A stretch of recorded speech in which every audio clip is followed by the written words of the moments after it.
ভেতরে যখন বৃষ্টির মতো গুলি চলছে, বাঁচার আকুতি জানিয়ে একের পর এক ফোন করছেন সেনা কর্মকর্তারা, তখন পিলখানার ঠিক বাইরেই অস্ত্র হাতে প্রস্তুত ছিল সশস্ত্র বাহিনী, র্যাব এবং কমান্ডোরা।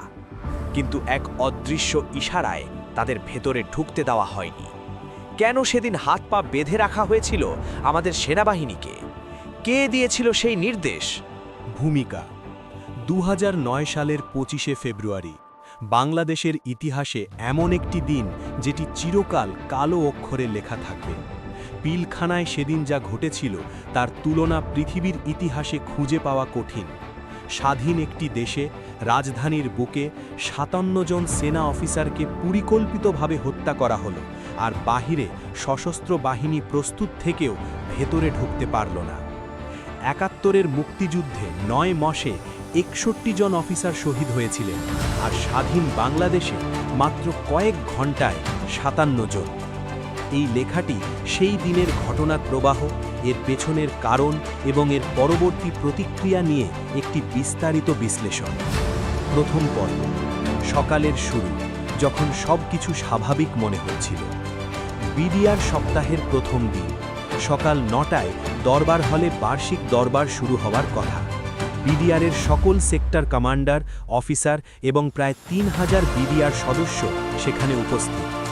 মহাপরিচালক মেজর জেনারেল শাকিল আহমেদ ঠিক ৯টায় এলেন, কিন্তু কেউ জানত না যে তার আসার আগেই একটি মারাত্মক ঘটনা ঘটে গেছে। বিদ্রোহী জওয়ানরা কোয়ার্টার গার্ডের নিয়ন্ত্রণ নিয়ে নিয়েছে। কোয়ার্টার গার্ড, যেখানে একটি ব্যাটালিয়ানের সমস্ত অস্ত্র এবং ফার্স্ট লাইন অ্যামিউনিশন মজুদ থাকে।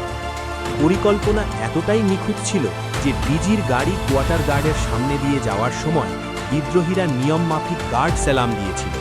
কোয়ার্টার গার্ডের দায়িত্বরত অফিসারকে হাত পা বেঁধে রেস্টরুমে আটকে রাখা হয়েছিল। কেউ টের পায়নি। ডিজি এসে কর্নেল মুজিবের কাছ থেকে প্যারেড বুঝে নিলেন। তারপর সরাসরি ডাল ভাত প্রসঙ্গে এলেন। তিনি স্পষ্ট করে বললেন যে মোট ৪০০ কোটি টাকার ব্যবসা হয়েছে। সরকারের লোনের বেশিরভাগই পরিশোধ করা হয়েছে, বাকিটুকু স্টোরের মালামাল বিক্রি করে পরিশোধ হবে, এবং উদ্বৃত্ত টাকা জামানদের ওয়েলফেয়ার ফান্ডেই যাবে। সব কিছু যখন স্বাভাবিক মনে হচ্ছিল, ঠিক তখনই ঘটল অপ্রত্যাশিত। দ্বিতীয় পর্ব, বিদ্রোহের সূচনা। দরবার হলের এক কোণ থেকে সিপাহী মঈন হঠাৎ অস্ত্র হাতে মঞ্চে উঠে ডিজির দিকে অটোমেটিক রাইফেল তাক করল, কিন্তু মেজর জেনারেল শাকিল আহমেদের দৃষ্টি পড়তেই সে ভয়ে মঞ্চের ওপরেই অজ্ঞান হয়ে পড়ে গেল। এরপর আরেকজন সিপাহী অস্ত্র নিয়ে হলে ঢুকে একটি জানালা ভেঙে বাইরে গিয়ে গুলি চালালো। সঙ্গে সঙ্গে হলের ভেতরে ভয়ে দৌড়াদৌড়ি শুরু হলো। ২-৩ মিনিটের মধ্যে ৩,০০০ বিডিআর সদস্য হল ছেড়ে বেরিয়ে গেল। হলে তখন রয়ে গেলেন শুধু অফিসাররা, ২ জন ইমাম এবং কিছু সশস্ত্র সিপাহী। অফিসাররা সিপাহী মঈনকে তার নিজের বুটলেস দিয়ে বেঁধে জিজ্ঞাসাবাদ করলেন, কিন্তু সে কোনো উত্তর দিল না। ডিজি তখন সবাইকে হলে ফিরে আসতে বললেন।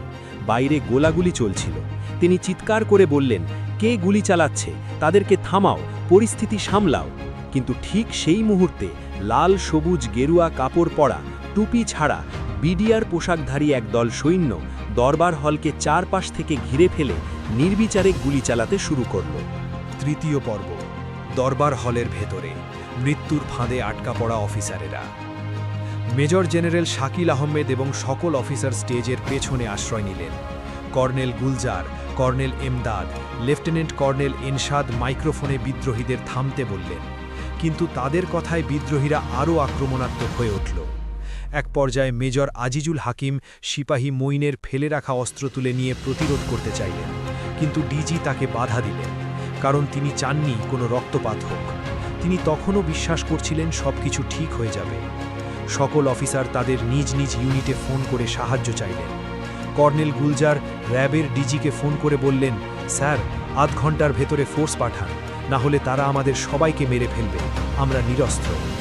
তারপর ডিজি শাকিল আহমেদ সরাসরি প্রধানমন্ত্রীকে ফোন করলেন। সেই ফোনালাপে তিনি স্পষ্ট জানালেন, বিদ্রোহ হয়েছে, তাদের ঘেরাও করে গুলি করা হচ্ছে, তাদের কোনো অস্ত্র নেই, দ্রুত সেনাবাহিনী পাঠাতে হবে। প্রধানমন্ত্রীর কাছ থেকে আশ্বাস এলো, সেনাবাহিনী, র্যাব সব পাঠানো হচ্ছে, 3 দিক থেকেই ফোর্স যাচ্ছে। কিন্তু বাস্তবে চতুর্থ পর্ব, বাইরে থেকে উদ্ধারের চেষ্টা এবং রহস্যময় বাধা। সকাল 9:16 খবর পৌঁছে যায় ঢাকা ক্যান্টনমেন্টে। লেফটেন্যান্ট কর্নেল শামসুজ্জামান, যিনি তখন র্যাব হেডকোয়ার্টারে স্টাফ অফিসার ছিলেন, তিনি দ্রুত 7টি এসএমজি ও 2500 রাউন্ড অ্যামিউনিশন নিয়ে পিলখানার দিকে ছুটলেন। সকাল 10:05 তিনি পিলখানায় পৌঁছে গেলেন। গেটে 3-4 জন সশস্ত্র বিডিআর সৈনিক দাঁড়িয়ে। তিনি গেটের দিকে ছুটলেন, কিন্তু আচমকর গুলি এলো। তিনি তার টিমকে আড়াল নিয়ে ধীরে ধীরে এগোতে বললেন। ঠিক তখনই ভেতরে আটকে থাকা কর্নেল গুলজার, বাংলাদেশ সেনাবাহিনীর অন্যতম সেরা কমান্ডো অফিসার, তাকে ফোন করলেন। জামান, তুই কোথায়? তুই তাড়াতাড়ি আমাকে বাঁচা, এরা এখনও অর্গানাইজড না। জামান চিৎকার করে বললেন, স্যার, আমি এসে গেছি, আমাদের ঢুকতে দিচ্ছে না। কর্নেল এমদাদ, যিনি 500 জাম্প সম্পন্ন করা বাংলাদেশের অন্যতম সেরা কমান্ডো, তিনিও চিৎকার করে বললেন, জামান, একটা প্লাটুন নিয়ে ভেতরে আয়। জামান বারবার চেষ্টা করলেন। 150 জন সশস্ত্র র্যাব সদস্য তার সাথে ছিল, কিন্তু প্রতিবারই গুলি এসে তাকে পিছিয়ে দিল। আর ঠিক তখনই শুরু হলো সেই রহস্যময় ফোন কলের পালা। অপারেশন শুরু করার ঠিক আগ মুহূর্তে তাকে ফোন করে জানানো হলো শেখ হাসিনা এটি রাজনৈতিকভাবে সমাধান করবেন, কোনোভাবেই অপারেশন শুরু করা যাবে না। একের পর এক ফোন আসতে লাগল, প্রতিটি ফোনে একই বার্তা, প্রধানমন্ত্রীর আদেশ, কেউ গোলাগুলি করবে না। জামান তখন অসহায়, তার সামনে সশস্ত্র বাহিনী প্রস্তুত, পেছনে আদেশের বেড়াজাল, ভেতরে তার সহযোদ্ধারা নিরস্ত্র অবস্থায় মৃত্যুর মুখোমুখি। পঞ্চম পর্ব, ব্ল্যাঙ্ক থেকে রিয়েল, হত্যাকাণ্ডের রূপান্তর। দরবার হলের ভেতরে একটি অত্যন্ত গুরুত্বপূর্ণ পর্যবেক্ষণ করেন কর্নেল গুলজার এবং লেফটেন্যান্ট কর্নেল কামরুজ্জামান। তারা বুঝতে পারলেন যে প্রাথমিকভাবে যে সিপাহীরা গুলি করছিল তারা আসলে ব্ল্যাঙ্ক অ্যামিউনিশন ব্যবহার করছিল, যেটা ট্রেনিংয়ে ব্যবহৃত হয়, শুধু শব্দ আর ধোঁয়া তৈরি করে, কাউকে আহত করে না। অর্থাৎ সেই সিপাহীদের উদ্দেশ্য ছিল শুধু ভয় দেখানো, হত্যা নয়। কিন্তু কিছুক্ষণের মধ্যেই একটি সাদা পিকআপ এলো, তাতে মুখোশমাসী বিডিআর জওয়ানরা। তারা কাউকে না দেখেই রিয়েল বুলেট দিয়ে গুলি শুরু করল। একজন বিডিআর সৈনিক যখন তাদের দিকে অস্ত্র তাক করে গুলি করতে মানা করল, তারা সেই সৈনিককেই গুলি করে মাটিতে ফেলল। এটি সবচেয়ে অবাক করা তথ্য, যেটাকে বিডিআর বিদ্রোহ বলা হয়। সেই বিদ্রোহে সর্বপ্রথম শহীদ হয়েছিলেন একজন বিডিআর জওয়ানই। এই দৃশ্য দেখে বাকি জওয়ানরা ভয়ে ব্ল্যাঙ্ক অ্যামিউনিশনের জায়গায় গাড়ি থেকে রিয়েল অ্যামিউনিশন লোড করতে শুরু করল। ষষ্ঠ পর্ব, ডিজির শেষ মুহূর্ত। পরিস্থিতি ক্রমশ ভয়াবহ হয়ে উঠল। অফিসাররা স্টেজের পেছনে একটি রুমে আশ্রয় নিলেন। ডিজি নির্দেশ দিলেন সব লাইট বন্ধ করতে। লেফটেন্যান্ট কর্নেল কামরুজ্জামান ও অন্যান্যরা মিলে বাঁশের খুঁটি দিয়ে লাইটগুলো ভেঙে দিলেন। কর্নেল এমদাদ সিপাহী মঈনের অস্ত্র নিয়ে বললেন, স্যার, এটা দিয়ে কয়েকটাকে ফেলে দিই। কিন্তু ডিজি গুলি করতে দিলেন না। তিনি তখনও আশায় ছিলেন। তিনি বুঝতে পারেননি বাইরের পরিস্থিতি কতটা ভয়াবহ আকার ধারণ করেছে। একসময় সিপাহী সেলিম জানালা দিয়ে ব্রাশ ফায়ার শুরু করল। কামরুজ্জামান ধমক দিলেন, তুই ফায়ার করছিস কেন? তোদের সমস্যা কি? সব দাবি মেনে নেওয়া হবে। সেলিম বলল, স্যার, আপনারা রুম থেকে বের হয়ে যান, না হলে এখনই গুলি করব। মেজর জেনারেল শাকিল আহমেদ তখন চেয়ার থেকে উঠে দাঁড়ালেন। সবার আগে তিনিই বের হলেন। বের হওয়ার সাথে সাথে সকলের ফোন কেড়ে নেওয়া হলো। অফিসাররা ডিজিকে মাঝখানে রেখে কভার দিয়ে বাইরে যাওয়া শুরু করলেন। বিদ্রোহী জওয়ানরা তখন বলল, সারা জীবন আমাদেরকে সিঙ্গেল লাইনে ফরমেশন করাসিস, আজকে গোল হয়ে হাঁটছিস কেন? তোরাও সিঙ্গেল লাইনে হাঁট। সবার আগে ডিজি দাঁড়ালেন, তার পেছনে বাকি অফিসাররা। বিদ্রোহী জওয়ানরা বাম পাশের দরজা দিয়ে বের হতে বলল। ডিজি বের হওয়ার সাথে সাথেই 4 জন মুখোশধারী সিপাহী তার বুকে 2টো গুলি করল। মেজর জেনারেল শাকিল আহমেদ মাটিতে লুটিয়ে পড়লেন। বাকি অফিসাররা যেন বিশ্বাসই করতে পারছিলেন না তাদের চোখের সামনে কি ঘটে গেল। মেজর জেনারেল শাকিল আহমেদ, যিনি বিডিআর জওয়ানদের বেতন বৃদ্ধি, রেশন বৃদ্ধি, পরিবারের জন্য বাসস্থানের ব্যবস্থা করার কথা বলতেন, তিনিই সেই জওয়ানদের গুলিতে প্রাণ হারালেন। সপ্তম পর্ব, দরবার হলে গণহত্যা। ডিজির পতনের পরে বিদ্রোহীরা অনবরত গুলি চালাতে শুরু করল। অফিসাররা যে যেদিকে পারলেন লুকালেন, অনেকেই সেখানেই শহীদ হলেন। কামরুজ্জামানের পেট ঘেঁষে একটা গুলি বের হয়ে গেল। তিনি প্রচণ্ড গোলাগুলির মধ্যে ক্রলিং করে একটি টয়লেটের ইউরিন ওয়ালের পেছনে লুকালেন। কিছুক্ষণের মধ্যেই বাইরে থেকে প্রচণ্ড গোলাগুলি আর চিৎকারের শব্দ। ঠিক সেই সময় সমস্ত অফিসারকে হত্যা করা হচ্ছিল। মেজর মাকসুম ও মনির অনেক কষ্টে অন্য একটি টয়লেটে লুকালেন, কিন্তু তল্লাশিকারী জওয়ানরা মাকসুমের পা দেখে ফেলল। তাকে গুলি করা হলো। তিনি আকুতি করলেন, আমাকে হাসপাতালে নিয়ে যাও, কিন্তু তারা অশ্লীল ভাষায় গালি দিয়ে আবার গুলি করল। মেজর মাকসুমের দেহে প্রায় ৩০ রাউন্ড গুলি চালানো হয়েছিল। মেজর মনির তখন মাকসুমের রক্ত নিজের কপাল ও শরীরে মেখে মৃত সেজে পড়ে রইলেন। হত্যাকারীরা দেখে ভাবল দুজনই মারা গেছে। তারা চলে গেলে মনির ভেন্টিলেটর দিয়ে বের হয়ে ট্রেনের মধ্যে একটি পুরনো ছেঁড়া কার্পেট জড়িয়ে লুকিয়ে পড়লেন। অষ্টম পর্ব, কর্নেল এমদাদের করুণ পরিণতি। বেঁচে থাকা অফিসাররা বুঝতে পারছিলেন কেউ একজন তাদের অবস্থান বিদ্রোহীদের জানিয়ে দিচ্ছে। তাদের মোবাইল ফোনও কাজ করছিল না। মনে হচ্ছিল আশেপাশে কোথাও জ্যামার বসানো হয়েছে। দুজন হত্যাকারী এলো ড্রেনের পাশের কক্ষে। ভেতর থেকে শব্দ না পেয়ে তারা গুলির হুমকি দিল। ভেতর থেকে কর্নেল এমদাদ বললেন, আমি Rajshahi sector commander colonel Emdad, তোমরা কাকে চাও? হত্যাকারীদের একজন নিজেকে সেনাবাহিনীর অফিসার পরিচয় দিয়ে বলল, স্যার, আমরা আপনাদের উদ্ধার করতে এসেছি। আতঙ্কিত কর্নেল এমদাদ সত্যিই বিশ্বাস করলেন সেনাবাহিনী এসেছে। তিনি বাইরে বের হওয়া মাত্র তাকে ড্রেনের ওপর ফেলে দেওয়া হলো। কক্ষের অন্য অফিসারদেরও একইভাবে। তারপর সবাইকে গুলি করে হত্যা করা হলো। ড্রেনে কার্পেটের আড়ালে পানিতে ডুবে থাকা মেজর মুনিরকে তারা দেখতে পায়নি। সেই দিন মোট ৫৫ জন অফিসার শহীদ হয়েছিলেন সেখানে। নবম পর্ব, লেফটেন্যান্ট কর্নেল কামরুজ্জামানের অবিশ্বাস্য বেঁচে থাকা। কামরুজ্জামান টয়লেটের ভেতরে দরজা বন্ধ করে লুকিয়েছিলেন। বিদ্রোহী জওয়ানরা দরজা বন্ধ দেখে একজনকে দেয়ালে উঠিয়ে দিল চেক করার জন্য। সৈনিকটি তাকে দেখে চিৎকার করল, এর ভেতরে তো একজন আছে। কামরুজ্জামান অনুনয় করতে লাগলেন, ভাই, আমি অন্যায় করিনি, আমাকে মেরো না। কিন্তু বাইরের সৈনিকরা দরজা না খুলেই ফায়ার শুরু করল। ছোট টয়লেটে গুলিগুলো তার নাকের সামনে দিয়ে যাচ্ছিল। তিনি দেয়ালের সাথে মিশে যাওয়ার চেষ্টা করছিলেন। তখন একজন বলল, দেখ তো মরে গেছে কিনা। সৈনিকটি আবার উপরে উঠল। কামরুজ্জামান ইশারায় তাকে বোঝালেন, বলো আমি মরে গেছি। সেই সৈনিকটি কেন বলেছিল আজও জানা যায়নি, কিন্তু সে বলল মরে গেছে। তারপর একজন দরজায় লাথি মেরে ভাঙল। কামরুজ্জামান সেই সৈনিককে জাপটে ধরে বাইরে ফেলে দিলেন। ভাবলেন মরতেই যদি হয় অন্তত একটাকে নিয়ে মরবেন। সেই সৈনিক বলল, স্যার, আমাকে ছেড়ে দেন, আপনাকে মারব না। পেছনে আরও দুজন সৈনিক বলল, ছেড়ে দেন, না হলে দুই পাশ থেকে গুলি করব। কামরুজ্জামান হাত ছাড়লেন। তারপর সেই সৈনিক তাকে বাইরে বের করল। প্রথমেই তিনি ডান দিকে তাকালেন, ডিজির লাশ পড়ে আছে। বামে তাকালেন, পরিচিত অনেকের লাশ পায়ের কাছে। বাইরে আসার পর আরেক দল সৈনিক এসে বলল, একে কোথায় নিয়ে যাচ্ছ, এ এখনো মরেনি কেন? সেই সৈনিক তার বুকে অস্ত্র ধরে কালেমা পড়তে বলল। কামরুজ্জামান কালেমা পড়া শুরু করলেন। কিছুক্ষণ পর সেই সৈনিক অবাক করে দিয়ে বলল, যাহ, এরে নিয়ে যা। কিন্তু পিকআপে আসা আরেক দল তাকে জীবিত দেখে ছুটে এলো মারতে।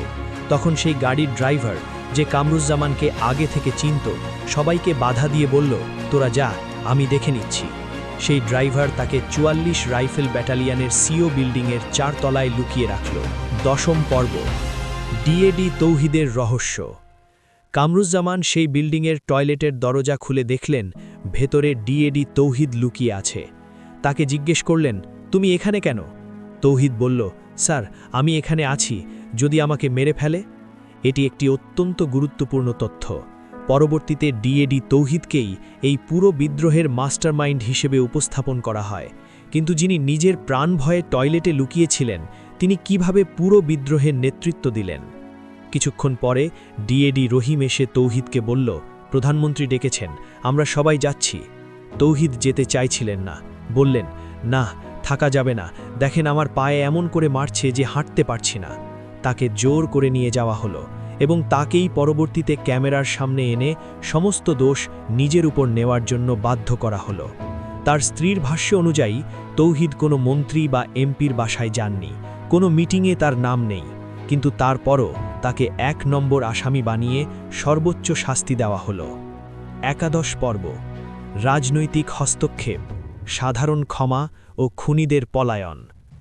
দুপুরের পরে একটি অদ্ভুত দৃশ্য। আওয়ামী লীগের মন্ত্রী ও নেতারা মির্জা আজম, জাহাঙ্গীর কবির নানক, মাহবুবারা গিনি সাদা পতাকা হাতে পিলখানায় ঢোকার চেষ্টা করলেন। তারা আসামাত্র জাদুমন্ত্রের মতো চারপাশের গুলি বন্ধ হয়ে গেল। তারপর এলো সাধারণ ক্ষমার ঘোষণা। সন্ধ্যায় স্বরাষ্ট্রমন্ত্রী সাহারা খাতুন ভেতরে ঢুকলেন, কোনো প্রোটোকল ছাড়া, কোনো সিকিউরিটি ছাড়া, শুধু আইজিপি নূর মোহাম্মদকে সাথে নিয়ে। বের হওয়ার সময় তিনি 15-20 জন বিডিআর পরিবারের সদস্যদের নিয়ে বের হলেন, কিন্তু কোয়ার্টার গার্ডে বন্দী আর্মি অফিসারদের পরিবার যখন চিৎকার করে সাহায্য চাইল, তিনি সেদিকে ফিরেও তাকালেন না। সন্ধ্যায় 4টি কালো মাইক্রোবাস এলো, কোনো নেম প্লেট নেই, কোনো নম্বর প্লেট নেই। তাপস ও নানকের তত্ত্বাবধানে বিদ্রোহীদের বের করে নিয়ে যাওয়া হচ্ছিল। জামান মাইক্রোবাসের সামনে দাঁড়িয়ে বাধা দিলেন, কিন্তু জাহাঙ্গীর কবির নানক প্রচণ্ড ক্ষিপ্ত হলেন। আরও চমকপ্রদ, 20-25 জনের একটি আওয়ামী লীগের দল কোনো অনুমতি ছাড়া ভেতরে ঢুকে প্রায় 200 জন নিয়ে বের হয়ে আসলো। সেনাবাহিনী, র্যাব প্রস্তুত থেকেও ঢুকতে পারেনি, অথচ বেসামরিক দল অবাধে আসা যাওয়া করল। দ্বাদশ পর্ব। মেজর মুনির যা দেখলেন সিলিংয়ের উপরে থেকে। দরবার হলের সিলিংয়ের উপরে লুকিয়ে থাকা মেজর মুনির দেখলেন মির্জা আজম অফিসারদের লাশ দেখে আনন্দিত। তিনি বিদ্রোহী জওয়ানদের উৎসাহ দিচ্ছিলেন। তিনি কর্নেল গুলজারের লাশ খুঁজে বের করলেন, তারপর তার পা দিয়ে কর্নেল গুলজারের বুকের উপর দাঁড়ালেন এবং উল্লাসে মেতে উঠলেন। এর কারণ ছিল মির্জা আজমের বোন জামাই শাহেক আব্দুর রহমান ও ভাগ্নে জামাই সানি, এরা সবাই জঙ্গি নেতা ছিলেন। কর্নেল গুলজারি তাদের গ্রেপ্তার করেছিলেন, পরবর্তীতে তাদের ফাঁসি হয়। এই ব্যক্তিগত প্রতিশোধই ছিল মির্জা আজমের আনন্দ। মেজর মুনির আরও লক্ষ্য করলেন, কিছু বিডিআর জওয়ান এমন ভাষায় কথা বলছিল যেটা তিনি আগে কখনো শোনেননি। সেই ভাষা বাংলাদেশের কোনো অঞ্চলের ছিল না। মির্জা আজম চিৎকার করে বললেন, তোমরা কেউ বেঁচে থাকলে সাড়া দাও, আমি তোমাদের উদ্ধার করতে এসেছি। কিন্তু মেজর মুনির ততক্ষণে বুঝে গেছিলেন মির্জা আজম তাদের বাঁচাতে আসেননি। তিনি কোনো সাড়া দিলেন না। ত্রয়োদশ পর্ব। রাত 11:30, জামানের পিলখানায় প্রবেশ। রাত 11:30-এ একটি পুলিশ জিপে করে এসপি মালেক এলেন।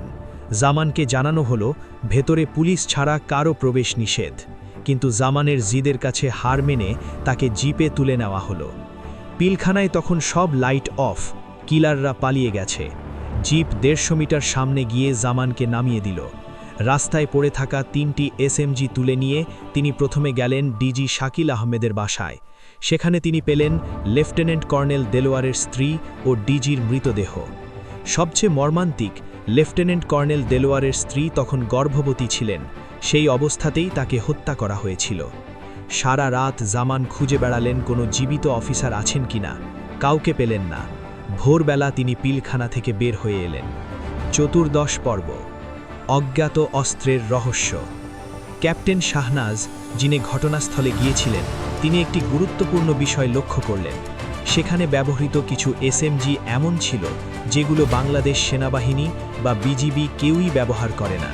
সেই অস্ত্রের সিলিং ছিল হালকা জলপাই রঙের, মোটা এবং তার উপরে বড় করে টাইগার লেখা ছিল, যেটা প্রিন্ট নয়, ভেতরে বোনা। এটি একটি আসল অর্ডিন্যান্স আইটেম ছিল, কিন্তু বাংলাদেশের নয়। পরবর্তীতে গুগল সার্চে জানা যায় এই ধরনের সিলিং তামিল টাইগারদের অস্ত্রে ব্যবহৃত হতো। ক্যাপ্টেন শাহনাজ 28 ফেব্রুয়ারি ঘটনার মাত্র 3 দিনের মধ্যেই চাকরি ছেড়ে দিলেন। তার কথায়, আমার মোরাল ডাউন হয়ে গেছে। ঢাকার ভেতরে, বাংলাদেশ আর্মির ভেতরে কিভাবে এই ঘটনা ঘটল। পঞ্চদশ পর্ব। 1 মার্চ, আর্মি হেডকোয়ার্টারে শেখ হাসিনা। পিলখানা হত্যাকাণ্ডের কয়েকদিন পরেই শেখ হাসিনা আর্মি হেডকোয়ার্টারে গেলেন অফিসারদের সাথে কথা বলতে। সেখানে তাকে একের পর এক প্রশ্নে জর্জরিত করা হল। মাননীয় প্রধানমন্ত্রী, আপনার সাথে যখন কথা হচ্ছিল মহাপরিচালকের, যদি তখন আপনি সেনাবাহিনী পাঠাতেন। দরবার হলে তারা ঢুকেছে আধ ঘন্টা পরে, কিলিং শুরু হয়েছে 11:15টার পরে। 1 ঘন্টার মধ্যে যদি সেনাবাহিনী ঢুকতে না পারে, সেই সেনাবাহিনীর দরকার নেই। একটা ট্যাঙ্ক পাঠাতো, কমান্ডো বাহিনী ল্যান্ড করত, কিন্তু কেউ গেল না। অসহায়ের মতো আমার অফিসারগুলো সব মেরে ফেলল। ষোড়শ পর্ব। ইমাম সাহেব, যে সাক্ষী চিরতরে চুপ করিয়ে দেওয়া হলো। পিলখানা মসজিদের ইমাম সাহেব ছিলেন এই ঘটনার অন্যতম গুরুত্বপূর্ণ প্রত্যক্ষদর্শী। তার ভাষ্যমতে 2008 সালের ডিসেম্বরের শেষ সপ্তাহে থেকে প্রতি শুক্রবার জুমার পরে শেখ সেলিম, তাপস, নানক, মির্জা আজম মসজিদে আসতেন। নামাজ শেষে ইমাম সাহেবকে বলতেন, আপনি ঘণ্টাখানেক পর এসে গেটে তালা লাগিয়ে দেবেন। তারা সেখানে কিছু বিদ্রোহী জওয়ানের সাথে মিটিং করতেন। অর্থাৎ এই হত্যাকাণ্ড বহু আগে থেকেই পরিকল্পিত ছিল। তদন্তকারীরা তার বয়ান পরিবর্তন করার জন্য প্রচণ্ড চাপ দিল। তাকে বলা হলো, আপনার স্টেটমেন্ট সব ডিলিট করে আমরা যেটা বলবো সেটা দেবেন। ইমাম সাহেব বলেছিলেন, আমি আমার জীবন দেব, কিন্তু সত্য থেকে দূরে সরে যাব না। আমি যা দেখেছি তাই সাক্ষ্য দেব। তাকে পরবর্তীতে নির্যাতন করে হার্ট অ্যাটাকের নাম দিয়ে হত্যা করা হয়। সপ্তদশ পর্ব। কেন এই হত্যাকাণ্ড? অভ্যন্তরীণ কারণসমূহ। ১. ডালভাত কর্মসূচি নিয়ে ক্ষোভ। জওয়ানদের মধ্যে ধারণা ছিল যে এই কর্মসূচির অর্থ উচ্চ পদস্থ কর্মকর্তারা আত্মসাৎ করছেন। সৈনিকদের মুদি দোকানদার ও মাছ বিক্রেতার ভূমিকায় নামিয়ে তাদের সৈনিক মর্যাদা ক্ষুণ্ণ হয়েছে বলে ক্ষোভ ছিল। ২. বেতন ও সুযোগ সুবিধায় বৈষম্য। বিডিআর ও সেনাবাহিনীর মধ্যে বেতন, রেশন ও অন্যান্য সুবিধায় বিশাল পার্থক্য ছিল। বিডিআর জওয়ানরা নিজেদের বঞ্চিত মনে করত। কিন্তু এই কারণগুলো একটি এত বড় পরিকল্পিত হত্যাকাণ্ড ঘটানোর জন্য যথেষ্ট ছিল না। বাহ্যিক কারণসমূহ। ১. বড়াইবাড়ির প্রতিশোধ। ২০০১ সালের ১৮ এপ্রিল কুড়িগ্রামের রৌমারী উপজেলার বড়াইবাড়ি ক্যাম্পে ভারতীয় বিএসএফ আকস্মিক হামলা চালায়। মাত্র ১১ জন বিডিআর সদস্য প্রতিরোধ গড়ে তোলে এবং আশেপাশের সহায়তায় বিএসএফকে লজ্জাজনক পরাজয় উপহার দেয়। ১৭ জন বিএসএফ সদস্য নিহত হয়। ভারতের প্রতিরক্ষা মন্ত্রী যশওয়ন্ত সিং প্রকাশ্যে প্রতিশোধ নেওয়ার ঘোষণা দেন। বিডিআর ছিল সেনাবাহিনীর অফিসারদের নেতৃত্বে প্রশিক্ষিত অর্ধসামরিক বাহিনী। বিএসএফ ছিল বেসামরিক বাহিনী। প্রতিটি সংঘর্ষে বিএসএফ পরাজিত হওয়ায় ভারত চাইত বিডিআরের ওপর থেকে সেনা অফিসারদের নিয়ন্ত্রণ সরুক। ২. শেখ হাসিনার রাজনৈতিক স্বার্থ। ৫৭ জন অফিসারের হত্যায় সেনাবাহিনী দুর্বল হয়ে পড়ে। এই দুর্বলতার সুযোগে হাসিনা সেনাবাহিনীকে নিজের ইচ্ছামতো সাজিয়ে নেন। গুরুত্বপূর্ণ পদে নিজের অনুগত লোক বসান। ফলস্বরূপ ২০১৪, ২০১৮ এবং ২০২৪ তিনটি নির্বাচনেই বিনা প্রতিদ্বন্দ্বিতায় ক্ষমতায় থাকেন। ৩. ভারতের সক্রিয় সম্পৃক্ততার প্রমাণ। ঘটনার সময় ভারতের কালাইকুণ্ডা, জয়হাট ও আগরতলায় ভারতীয় স্পেশাল প্যারাট্রুপার্স ফোর্স প্রস্তুত ছিল। পরিকল্পনা ছিল পরিস্থিতি নিয়ন্ত্রণের বাইরে গেলে তারা ঢুকে শাহজালাল ও তেজগাঁও বিমানবন্দর দখল করে হাসিনাকে নিরাপদে সরিয়ে নেবে। ২০২৪ সালের ৫ই অগস্ট হাসিনাকে ভারতে আশ্রয় দেওয়া এই সম্পর্কের আরেকটি প্রমাণ। জানা যায়, জেনারেল মঈন আহমেদকে ভারত থেকে হুমকি দেওয়া হয়েছিল যেন তিনি কোনো উদ্ধার অভিযান পরিচালনা না করেন। অষ্টাদশ পর্ব। পরবর্তী প্রতিক্রিয়া। সত্য গোপন ও ন্যায় বিচারের প্রহসন। ঘটনার পরে যা হলো তা ছিল সত্য গোপনের এক সুপরিকল্পিত অভিযান। যে অফিসার তদন্ত করতে গেছেন তাকে হয় পোস্টিং দেওয়া হয়েছে, নয়তো বাধ্যতামূলক অবসরে পাঠানো হয়েছে। লেফটেন্যান্ট কর্নেল জামান নিজে তদন্ত শুরু করলে তাকে বাধ্যতামূলক অবসরে পাঠানো হয়। তদন্ত কমিটিকে সঠিকভাবে তদন্ত করতে দেওয়া হয়নি। তোরাবালির মোবাইলে ৪২টি কল পাওয়া গেছিল, যেগুলোতে ভারতের সাথে যোগাযোগের প্রমাণ ছিল, কিন্তু সেই কলগুলো বের করতে দেওয়া হয়নি। ১৮,৫১৯ জন বিডিআর জওয়ানের বিরুদ্ধে মামলা করা হয়। ২৬শে ফেব্রুয়ারির পরে তদন্তের নামে ১৬৭ জন বিডিআর সদস্যকে হত্যা করা হয়, যারা ছিল প্রত্যক্ষদর্শী বা সাক্ষী। নির্দোষ প্রমাণিত হওয়ার পরও অনেককে চাকরি ফেরত দেওয়া হয়নি। আজও প্রায় ৪৫০ জন কারাগারে বন্দী। ডিজিএফআইয়ে লেফটেন্যান্ট জেনারেল জিয়াউল আহসানকে নিয়োগ দিয়ে এই গোয়েন্দা সংস্থাকে দলীয় হাতিয়ারে পরিণত করা হয়। উপসংহার। পিলখানা ট্র্যাজেডি শুধু একটি বিদ্রোহ ছিল না, এটি ছিল একটি সুপরিকল্পিত হত্যাকাণ্ড, যেখানে অভ্যন্তরীণ রাজনৈতিক উচ্চাকাঙ্ক্ষা এবং বাহ্যিক ভূ-রাজনৈতিক স্বার্থ একসাথে কাজ করেছে। দেশীয়ভাবে সুবিধাভোগী ছিলেন শেখ হাসিনা, যিনি সেনাবাহিনীকে দুর্বল করে একনায়কত্বের পথ সুগম করেছিলেন। আন্তর্জাতিকভাবে সুবিধাভোগী ছিল ভারত, যারা বাংলাদেশের সশস্ত্র বাহিনীকে দুর্বল দেখতে চেয়েছিল। লেফটেন্যান্ট কর্নেল জামানের কথায়, আমি এখনও বয়ে বেড়াচ্ছি, ওদেরকে বাঁচাতে পারিনি। এটা আমাকে শুধু কাঁদায় না, নিজের ওপর রাগ হয়।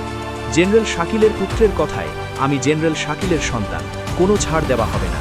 যতদিন বুকে দম আছে এ হত্যার বিচার আমি করে ছাড়ব, ইনশাল্লাহ। ২৫শে ফেব্রুয়ারি ২০০৯ এই দিনটি বাংলাদেশের ইতিহাসে চিরকাল একটি প্রশ্নচিহ্ন হয়ে থাকবে। ৫৭ জন দেশপ্রেমিক সেনা অফিসার, তাদের পরিবারের সদস্যরা, তাদের রক্তের দাগ শুকায়নি। ইহকালে না হোক পরকালে প্রতিটি অপরাধীর বিচার অবশ্যই হবে। শহীদদের প্রতি গভীর শ্রদ্ধা। আল্লাহ তাদের জান্নাতুল ফিরদাউস দান করুন।